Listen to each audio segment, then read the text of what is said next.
ओम नमः शिवाय। ओम नमः शिवाय। ओम नमः शिवाय। ओम नमः शिवाय। ओम नमः शिवाय। ओम नमः शिवाय। ओम नमः शिवाय। ओम नमः शिवाय। देवी पार्वती की सखियों का कैलाश पे स्वागत है। महादेव, हम तो आपकी और पार्वती की सेविका के समान हैं। हमारा स्वागत करके हमें लज्जित ना करें शिव शंकर। कैलाशपति, हमारा मन अपनी प्रिय सखी पार्वती से मिलने के लिए व्यग्र हुआ, तो हम आपकी आज्ञा लिए बिना यहाँ चली आई। देवी विजया, कैलाश में आने वाले को हमारी आज्ञा लेने की आवश्यकता नहीं है। जिसके भीतर यहाँ आने की भावना होती है, उसे हमारी आज्ञा स्वयं ही प्राप्त हो जाती है। इसी कारण हमारे कैलाश लोक में ना तो कोई द्वार है और न ही कोई द्वारपाल।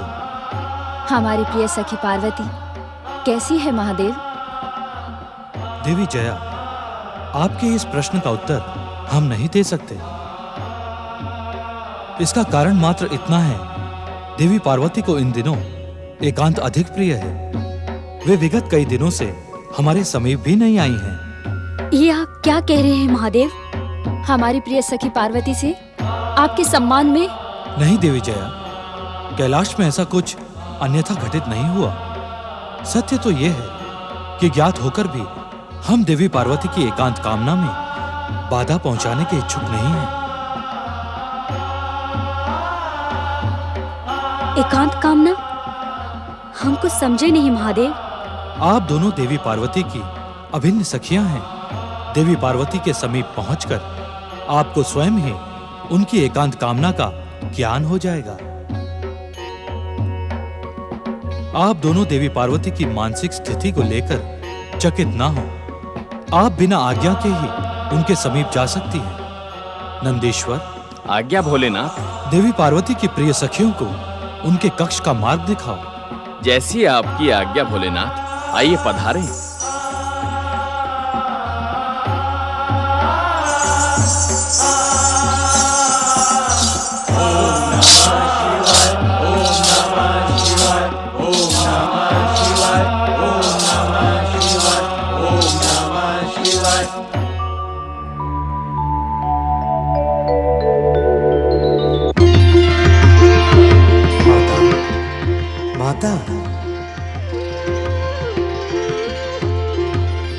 माता, मुझे भली भांति ज्ञात है कि आप मुझे पुत्र रूप में पाने में हो रहे विलंब के कारण क्षुब्ध हैं। श्री महागणेश, आप तो हर मन का रहस्य जानते हैं। आपको पाने की व्यग्रता में अब मैं क्षुब्ध ही नहीं, व्यग्र और उद्विग्न भी हो गई हूँ। आप कब तक नियति का सम्मान करते हुए मुझे दिए गए वचन की उपेक्षा करेंगे श्री महागणेश? उपेक्षा का तो प्रश्न ही नहीं उठता माता। सत्य तो यह है कि इस समय हम आपके पुत्र रूप में अवतार धारण करने की परिस्थितियों को ही उत्पन्न कर रहे हैं। अर्थात? माता, इस अर्थात का अर्थ शीघ्र ही आपके सम्मुख प्रकट होने वाला है। विश्वास करें माता, मेरे अवतार धारण करने योग्य परिस्थितियों ने जन्म ले लिया है। अब विलंब नहीं होगा माता।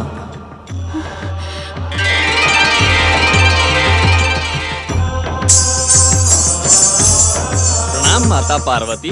सखी पार्वती? जया विजया,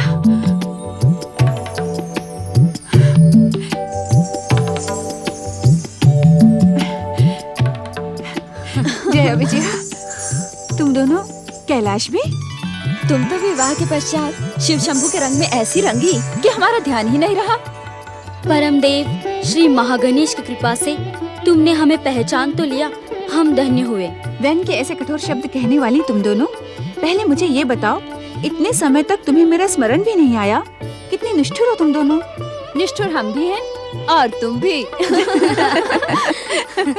नमः शिवाय। ओम नमः शिवाय। ओम नमः शिवाय। ओम नमः शिवाय। नंदीश्वर, अपनी सखियों को देखकर देवी पार्वती प्रसन्न हुई अथवा नहीं, माता अति प्रसन्न हुई। प्रसन्नता से भाव विभोर होकर अपनी सखियों के गले लग गईं। उनको प्रसन्न देखकर भोलेनाथ मैं भी बहुत प्रसन्न हुआ। किंतु इस समय तुम प्रसन्न नहीं, उदास दिखाई पड़ रहे हो नंदी। क्या तुम्हारी प्रसन्नता केवल पार्वती के कक्ष तक ही सीमित थी? क्या तुम अपनी प्रसन्नता हमारे व शिवगणों के साथ बांटने के इच्छुक नहीं हो? प्रभु, मेरी उदासी का कारण कुछ और है। क्या हम उसे ज्ञात नहीं कर सकते? आपसे किसके मन का रहस्य छुपा है भोलेनाथ? सत्य तो ये है कि मुझे चिंता इस बात की हो रही है कि माता पार्वती इन दिनों उदास रहती हैं और आपसे भी दूर रहती हैं। न जाने किस विचार में खोई रहती हैं। भोलेनाथ, कुछ ऐसा उपाय करें कि माता पहले के समान सदा प्रसन्न रहें। आप मेरे निवेदन पर मौन क्यों हो गए स्वामी? नंदी महाराज, देवी पार्वती को प्रसन्न करना हमारे लिए अत्यंत कठिन है। उनके प्रसन्न होने तक अनेक नई परिस्थितियां उत्पन्न हो सकती हैं। जिस विश्वनाथ की कृपा से ये संसार चलायमान हो, उसके लिए क्या कठिन हो सकता है स्वामी? तुम सबकी प्रसन्नता के लिए देवी पार्वती को संतुष्ट करने का हम प्रयास अवश्य करेंगे। कैलाशपति भगवान शिव शंकर की जय! कैलाशपति भगवान शिव शंकर की जय! सत्य कहो पार्वती, हमने तुम्हारी एकांत कामना में कोई बाधा तो नहीं पहुंचाई? हमने तो सुना था कि विवाह के पश्चात सखियों में वैसी मित्रता नहीं रहती, किंतु तुम इतना बदल जाओगी, इसका तनिक भी हमें विश्वास नहीं था। पार्वती, हमसे तो तुम कोई बात नहीं छुपाती थी। सत्य कहो, तुम्हारा शिवशंकर से ना मिलने का क्या कारण है? हम तो तुमसे मिलने के लिए व्यग्र थी और यही व्यग्रता हमें शिव आज्ञा बिना कैलाश ले आई। किंतु यहाँ की स्थिति देखकर हम कुछ समझ नहीं पा रही। तुमने स्वयं को एकांत में बंदी क्यों बना लिया है पार्वती? तुम्हारी एकांत कामना क्या है सखी पार्वती? बताओ ना सखी, तुम्हारी एकांत कामना क्या है? हो सकता है जिस प्रेरणा से हम यहाँ आई हैं, वो तुम्हारी एकांत कामना से ही जुड़ी हो। सखी, परम देव श्री महागणेश मेरे साथ आंख मिचौली का खेल खेल रहे हैं। उन्होंने मुझे वचन दिया था कि वो मेरे पुत्र के रूप में अवतार धारण करके मेरी जन्म जन्मांतर की मनोकामना पूर्ण करेंगे, परंतु अब तक उन्होंने अपना ये वचन पूर्ण नहीं किया। यही कारण है जया विजया कि अब मुझे कुछ अच्छा नहीं लगता। अपनी मनोकामना की पूर्ति के लिए मैं निरंतर उनका ध्यान करती रहती हूँ। मेरे जन्म जन्मांतर की अपूर्ण मनोकामना पर तुम दोनों मुस्कुरा रही हो। इस असमय हास्य का कारण? ये हास्य असमय नहीं है सखी, और हम तुम्हारी अपूर्ण मनोकामना पर नहीं हंस रही हैं। चकित न हो सके, हम तो तुम्हारे निर्णय पर हंस रही हैं। निर्णय पर?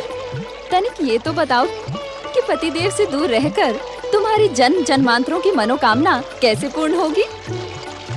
तुम दोनों के आने से पूर्व परम देव श्री महागणेश अदृश्य रूप में यहाँ आए थे और उन्होंने मुझसे कहा कि अब उनके अवतार धारण करने में अधिक विलंब नहीं होगा, किंतु स्वामी की सेवा में जाने के लिए तो नहीं कहा उन्होंने मुझसे।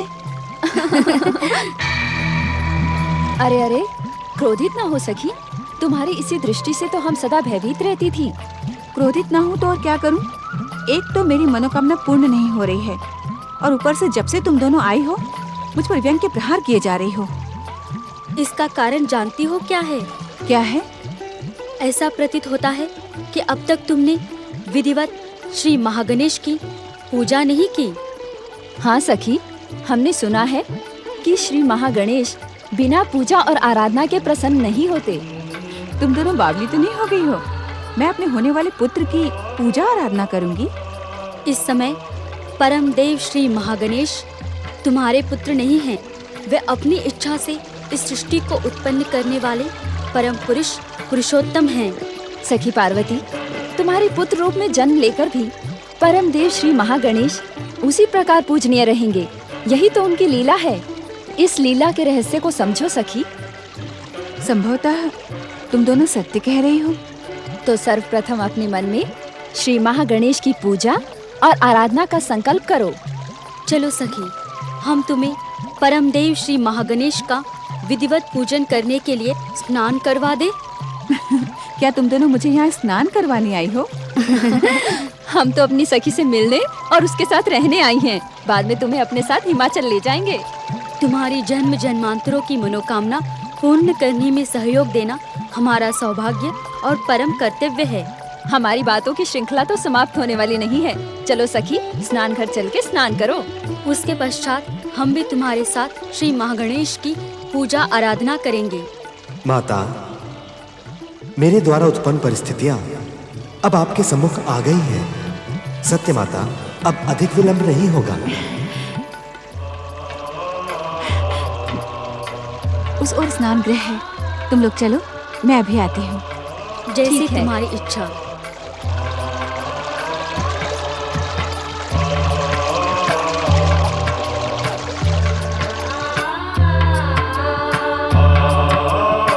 नंदी, नंदीश्वर, नंदी महाराज। आया माता।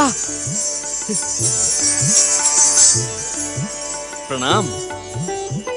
देखो नंदी, हम स्नान करने जा रहे हैं।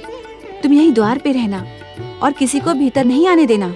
हमारे होते कौन भीतर आने का दुस्साहस करेगा?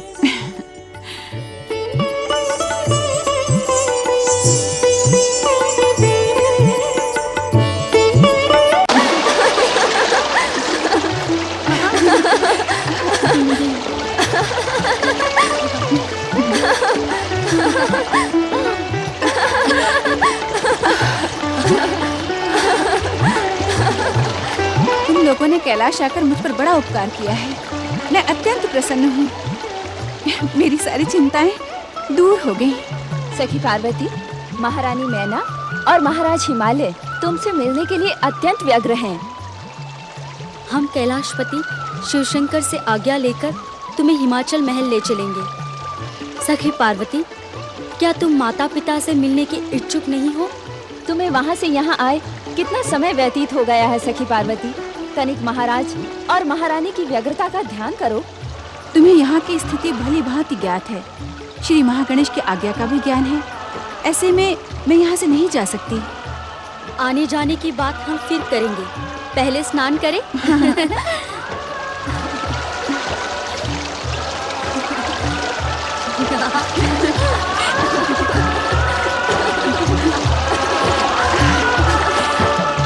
सत्य सखी पार्वती, कैलाश का वातावरण स्वप्न और कल्पना से भी अधिक सुंदर है। अगर तुम यहाँ आकर हिमाचल को भूल गई हो तो तुमने कुछ अनुचित नहीं किया। कैलाश से जाने का तो मन ही नहीं करता। हाँ पार्वती, कितना एकांत है यहाँ। यहाँ के कण कण में देवत्व की अनुभूति होती है।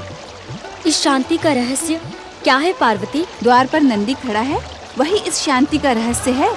और उसकी उपस्थिति में कोई भीतर प्रवेश नहीं कर सकता।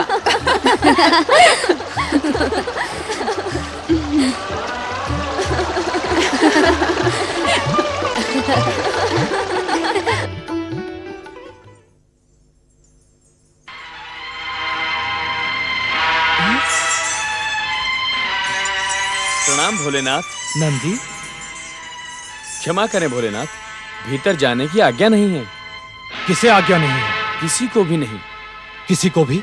अर्थात महादेवी की आज्ञा है कि किसी को भी भीतर प्रवेश ना करने दिया जाए। क्षमा करें भोलेनाथ, मैं तो महादेवी की आज्ञा के वश में हूँ।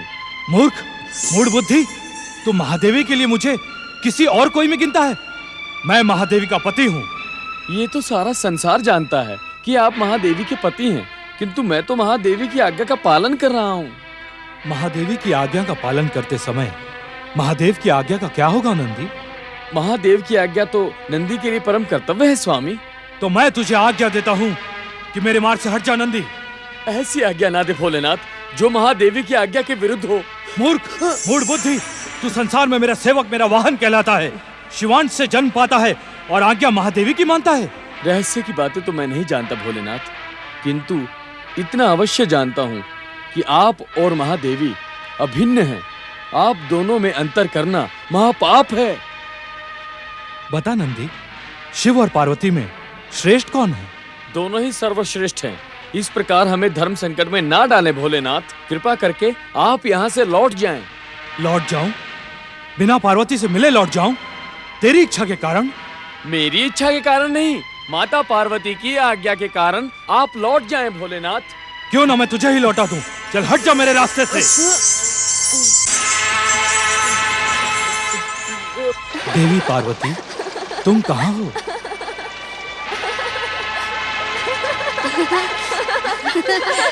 देवी पार्वती,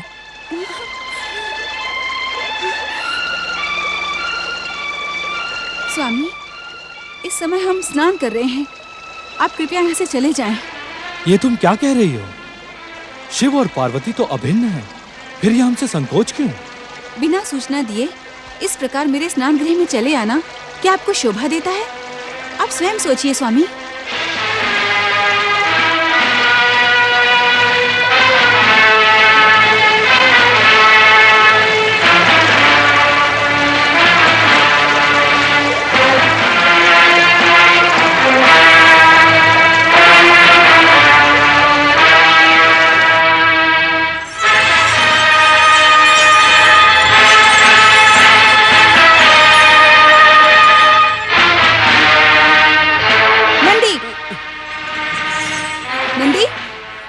मैंने तुमसे क्या कहा था कि जब तक मैं स्नान गृह में रहूं कोई भीतर प्रवेश न करे।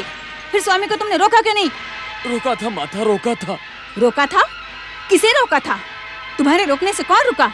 स्वामी भीतर आ गए, तुम इसे रोकना कहते हो? मैंने भोलेनाथ से कहा था माता कि आप भीतर स्नान कर रही हैं, किंतु उन्होंने मेरी एक ना सुनी।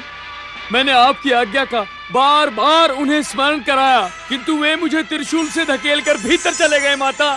तुम किसी योग्य नहीं हो, जाओ यहाँ से। स्वामी के व्यवहार से मैं अत्यंत लज्जित हूँ जया विजया। स्वामी असमय स्नान गृह में चले आए और तुम लोगों को वहाँ से भागना पड़ा। इसमें लज्जित होने की कौन सी बात है सखी पार्वती? कैलाशपति भगवान शिव को कैलाश में कहीं भी आने जाने का अधिकार है, परंतु क्या? परंतु तुम्हारे एकांत और स्नान आदि के समय कोई बाधा न पहुँचे, इसका उपाय तो तुम्हें करना ही होगा। कैसा उपाय? साधारण सी बात है, तुम अपने स्नान घर के द्वार पर अपना एक प्रहरी नियुक्त कर दो। प्रहरी? प्रहरी तो था, नंदी मेरी आज्ञा से द्वार पर ही खड़ा था। नंदी तो शिव जी के गण हैं, गणों में अध्यक्ष हैं वो तुम्हारी आज्ञा क्यों मानेंगे? शिव जी के सामने उनका नतमस्तक हो जाना उचित है सखी पार्वती। सत्य है, शिवगण महादेव के सेवक हैं, वे तुम्हारा आदेश नहीं मानेंगे। तो मैं क्या करूं? इसका निर्णय तो तुम्हें ही करना है, क्योंकि यह तुम्हारा व्यक्तिगत विषय है। मेरा परामर्श मानो तो कुछ दिनों के लिए हिमाचल चलकर रहो। नहीं जया, बार बार मुझसे एक ही बात न कहलवाओ। इस समय मैं कैलाश छोड़कर कहीं नहीं जा सकती। पिताश्री और माताश्री की व्यग्रता का ध्यान है मुझे, किंतु मैं विवश हूँ। यदि तुम अपनी विवशता के कारण हिमाचल महल आने की इच्छुक नहीं हो तो हमें आज्ञा दो। हाँ।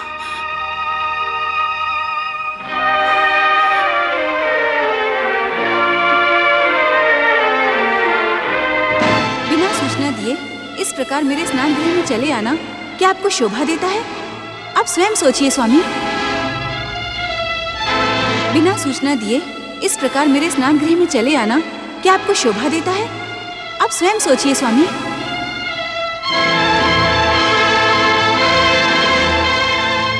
बिना सूचना दिए इस प्रकार मेरे स्नान गृह में चले आना क्या आपको शोभा देता है? आप स्वयं सोचिए स्वामी।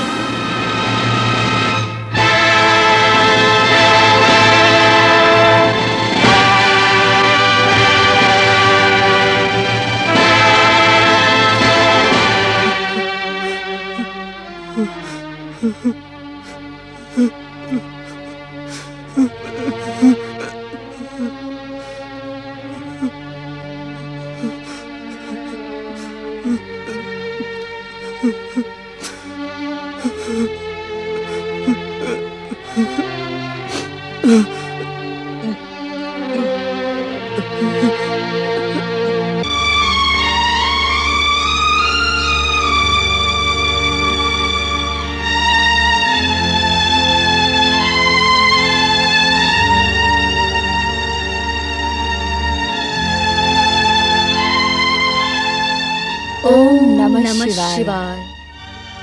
जया विजया, तुम दोनों तो अपने प्राणों से प्रिय सखी पार्वती को हिमालय राजमहल ले जाने के लिए आई थी ना?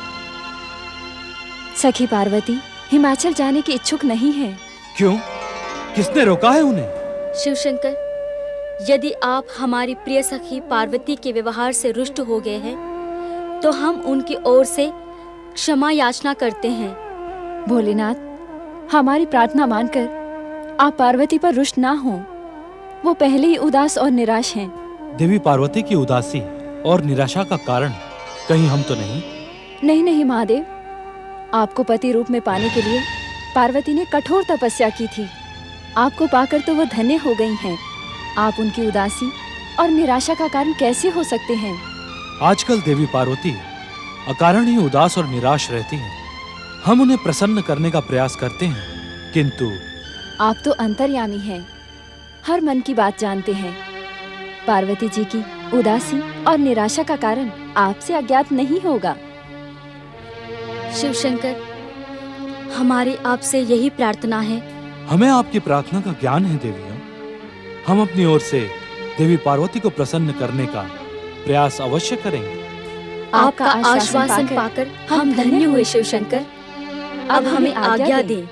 अगली बार जब हम कैलाश आएंगी तो पार्वती को अपने साथ अवश्य लेकर जाएंगी। ओम नमः शिवाय।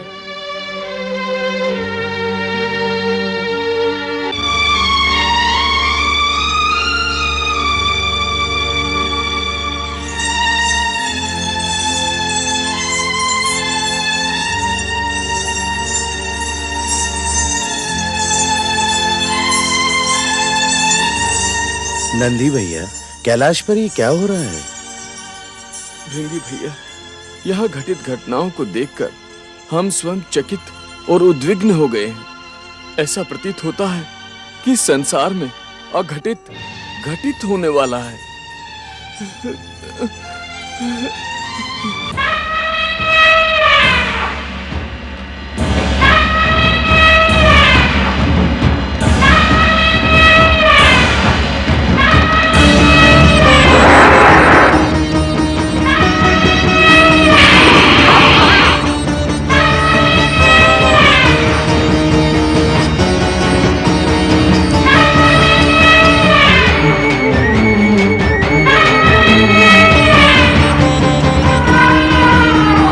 देवराज इंद्र के वाहन ऐरावत को क्या हो गया है? अपनी शक्ति के अभिमान में उन्मत्त हो रहा है। समुद्र मंथन से निकला हुआ ऐरावत स्वयं को देवता समझता है, किंतु आज तो ये मतवाले जंगली पशुओं के समान चिंगाड़ रहा है। इसका देवत्व नष्ट हो गया है। नारायण नारायण, ऐसा प्रतीत होता है कि किसी ने ऐरावत के साथ अनुचित व्यवहार किया है। नारायण नारायण। देवगण, आपको ऐरावत निंदा छोड़कर ऐरावत को उन्मत्त होने के कारण का पता लगाना चाहिए।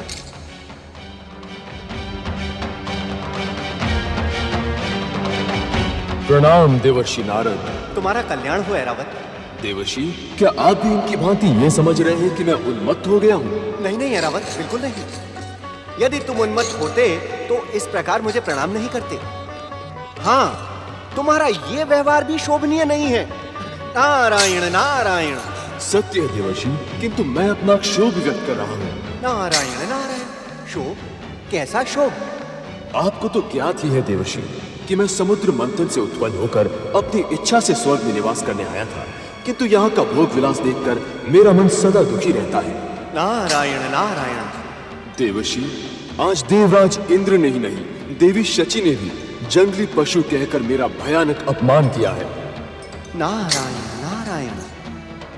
आपको भली भांति ज्ञात है देवर्षि कि मैं किसी देवता से कम चमत्कारी नहीं, अपितु मेरी दिव्य शक्तियां इन देवताओं से अधिक हैं। त्रिदेवों और परम देव श्री महागणेश की इच्छा के कारण मैं देवराज इंद्र का वाहन बना, किंतु इसका ये अर्थ तो नहीं कि मैं पशुतुल्य हूं। नारायण नारायण। गजराज ऐरावत, आप सत्य कह रहे हैं। आप अतुल्य शक्ति के स्वामी हैं।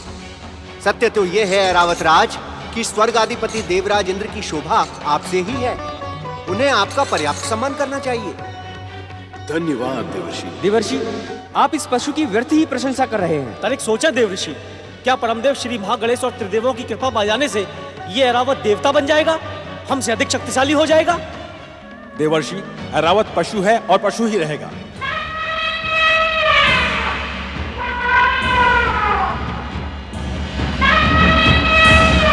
किंतु ये हमारी ओर क्यों आ रहा है? निश्चित ही ये हम पर आक्रमण करने आ रहा है। हमें अपनी दिव्य शक्तियों का प्रयोग करना चाहिए। आपका परामर्श उचित है।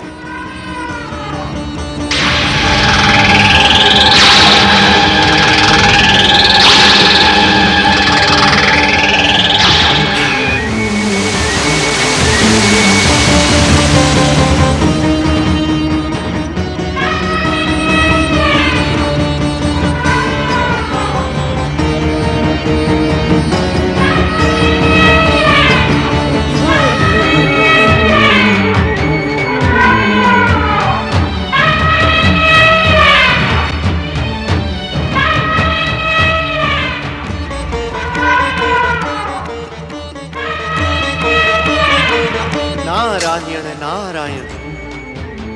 हे परमदेव श्री महागणेश, हे परमदेव श्री महागणेश, ये मेरी आंखें क्या दृश्य देख रही हैं? स्वर्ग के निवासियों में परस्पर संघर्ष। परमदेव श्री महागणेश की कृपा से आपकी इच्छा अवश्य पूर्ण होगी। देवी सची, थोड़ा धैर्य रखें। रक्षा करें देवराज, रक्षा करें, रक्षा करें देवराज, रक्षा करें, रक्षा करें देवराज, रक्षा करें, रक्षा करें देवराज। इस दुष्ट पशु ऐरावत से हमारी रक्षा करें स्वर्गाधिपति। इसकी दुष्टता हमारे प्राणों का संकट बन गई है देवराज। रक्षा करें देवराज, रक्षा करें।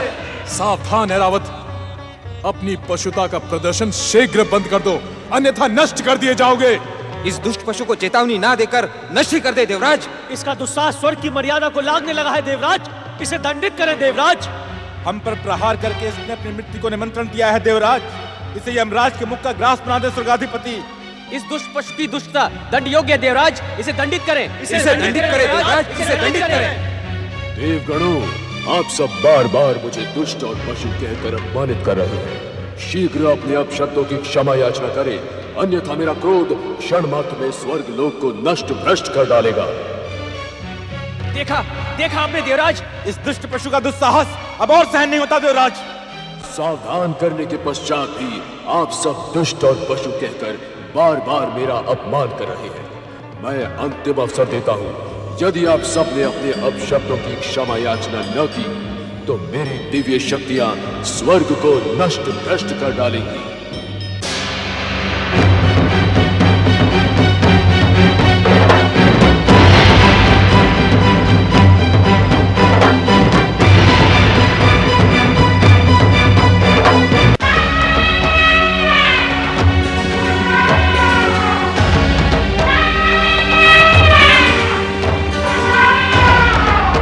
मेरे आदेश के पश्चात भी तुमने अपने पशुता का प्रदर्शन बंद नहीं किया ऐरावत। मेरे बार बार कहने पर भी आप सब मेरा अपमान कर रहे हैं। अब मेरा क्रोध प्रतीक्षा नहीं कर सकता।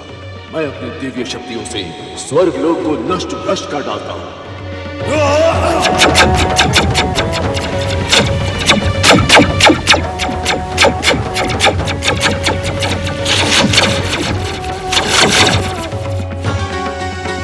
राजेंद्र, मेरी दिव्य शक्तियों के सन्मुख आपका गदा तो क्या वज्र भी नतमस्तक हो जाएगा।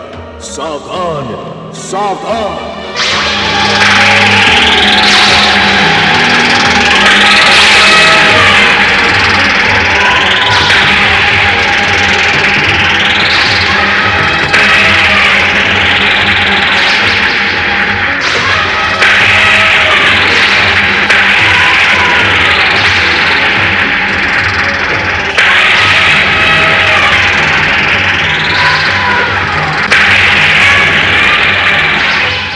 शक्तियों के कारण तुम अहंकारी और दुष्ट हो गए हो ऐरावत। जाओ, मैं तुम्हें श्राप देता हूं, तुम्हारी दिव्य शक्तियां नष्ट हो जाएं, स्वर्ग से तुम पतित हो जाओ।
प्रभु, अपनी योग निद्रा को तनिक विराम दें। प्रभु, स्वर से तो ये किसी हाथी की चिंगाड़ लगती है। नारायण नारायण। ओम नमो भगवते वासुदेवाय नमः। प्रणाम माता लक्ष्मी। अनर्थ हो गया श्रीहरि, अनर्थ हो गया। देवराज इंद्र ने समुद्र मंथन से निकले गजराज ऐरावत को श्राप देकर उसे पृथ्वीलोक में पतित कर दिया। प्रभु, देव और दानवों के संयुक्त प्रयास से मेरे साथी गजराज ऐरावत समुद्र मंथन द्वारा प्रकट हुए थे। देवराज इंद्र का यह दुस्साहस भयानक अपराध है। नारायण नारायण। श्रीहरि, देवराज इंद्र एवं देवताओं के अपशब्दों से अपमानित गजराज ऐरावत ने बार बार देवताओं को सावधान किया, किंतु देवराज इंद्र के क्रोध एवं श्राप के कारण अंत में गजराज ऐरावत को पृथ्वीलोक में पतित होना ही पड़ा। नारायण नारायण। प्रभु, देवराज इंद्र के इस दुस्साहस को आप प्रताड़ित करें। देवी लक्ष्मी, आप देवराज इंद्र को प्रताड़ित करने के लिए इसी कारण कह रही हैं ना, क्योंकि गजराज ऐरावत आपके साथ समुद्र मंथन से निकले थे। निसंदेह दिव्य गजराज ऐरावत को पाकर देवराज इंद्र के यश में वृद्धि हुई थी। गजराज का अपमान और उनको शापित कर देवराज इंद्र ने अनुचित कार्य ही किया है। नारायण नारायण। श्रीहरि, वैसे तो परमदेव श्री महागणेश के इस इच्छा संसार में सब कुछ उन्हीं की इच्छा से घटता है, किंतु गजराज ऐरावत के पृथ्वी लोक में पतित होने से पृथ्वी लोक एवं स्वर्ग लोक में क्या दुष्प्रभाव पड़ेगा? देवर्षि नारद, देवी लक्ष्मी, विध्वंस रचना का प्रारंभ है। इंद्र और ऐरावत जिस लीला के निमित्त बने हैं उसका भविष्य अत्यंत सुखद होगा। इस कारण आप दोनों इस घटना को लेकर उद्विग्न ना हो। हर क्रिया की एक प्रतिक्रिया होती है।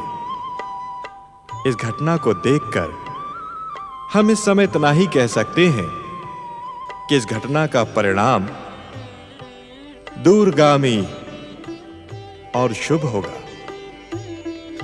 आज गजराज ऐरावत को इंद्र के द्वारा अपमानित और पतित होना पड़ा है, किंतु इंद्र का यह शाप ऐरावत के भविष्य में शाप नहीं, वरदान बन जाएगा।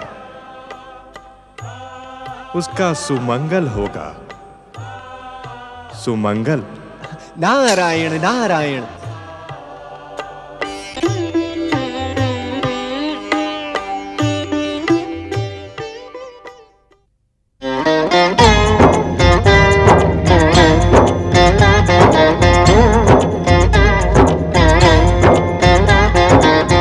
अर्थ समर्थ ये इनसे जीवन यही है करता।